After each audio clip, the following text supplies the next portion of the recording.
एक समय की बात है, पटना शहर में एक लुथरा परिवार रहा करता था, जिनकी बहू प्रीता हमेशा ही अपनी सास करीना की सारी बातें मानती थी और ये उम्मीद रखती थी कि उसकी बहू भी उसी की तरह काफी संस्कारी हो। ऐसे ही काफी समय बीत जाता है और प्रीता अपने लड़के ऋषभ की शादी एक सृष्टि नाम की लड़की से करवा देती है, जो कि बहू बनकर उसके घर आ चुकी थी। अब प्रीता को लगने लगा था कि उसके बरसों का सपना पूरा हो जाएगा, अब उसे बहू का सुख मिलेगा, लेकिन ऐसा नहीं हुआ। सृष्टि काफी ज्यादा मॉडर्न ख्यालातों की थी, इसलिए जब भी प्रीता सृष्टि को बोलती कि बहू जाओ खाना बना लो या कुछ काम कर लो, तब सृष्टि कहती कि ओहो माँ जी, वो मैं अभी कुछ काम कर रही हूँ, तो आप बना लीजिए ना, आप भी तो खाली बैठी हैं, थोड़ा हाथ पैर भी हिला लीजिए। तब प्रीता कहती है कि ये सारे काम बहू के होते हैं, ना कि सास के। ठीक है, एक बहू होने के नाते तुम्हारा फर्ज बनता है कि तुम सारा काम करो। तभी सृष्टि कहती है कि ये सब पुरानी बातें हैं, मैं आपको साफ साफ क्लियर कर देती हूँ कि मैं कोई खाना वाना नहीं बनाऊंगी, खाना तो आपको ही बनाना पड़ेगा। इतना कहकर सृष्टि अपने रूम में चली जाती है। तब प्रीता को जाकर किचन में खाना बनाना पड़ता है। जैसे ही शाम होती है और ऋषभ घर आता है, तभी प्रीता ऋषभ को सारी बातें बताती है। कहती है कि क्या मैंने इसी दिन के लिए तेरी शादी करवाई थी कि तेरी बहू मेरे साथ ऐसा व्यवहार करे।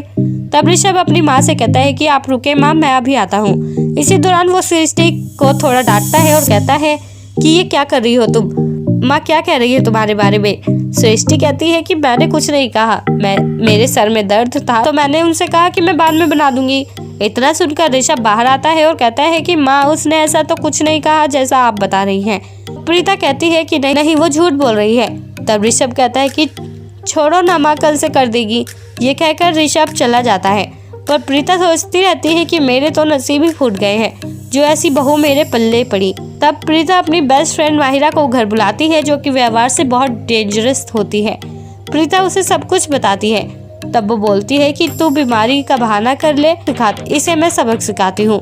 तब माहिरा सृष्टि के घर आते हुए उसे डांटती है, साथ ही उसे घर के सारे कामकाज भी करवाती है, झाड़ू पोछा बर्तन सब कुछ, जिसे करके सृष्टि की हालात काफी बिगड़ जाते हैं। तभी उसे अपनी सास की कीमत पता चलती है कि उसकी सासू माँ कितनी अच्छी है कि उससे कुछ काम नहीं करवाती और ना ही कभी उसको काम करने के लिए फोर्स करती है। जब उसे अपनी गलती रियलाइज होती है, तब वो अपनी सास के कमरे में जाती है और कहती है कि माँ जी मुझे माफ कर दीजिए, और प्रीता भी सृष्टि को माफ कर देती है और उससे कहती है कि ये सब सिर्फ एक नाटक है, ताकि तुम्हें समझ में आ सके कि एक बहू का क्या फर्ज होता है, और इसी तरह सब कुछ ठीक हो जाता है।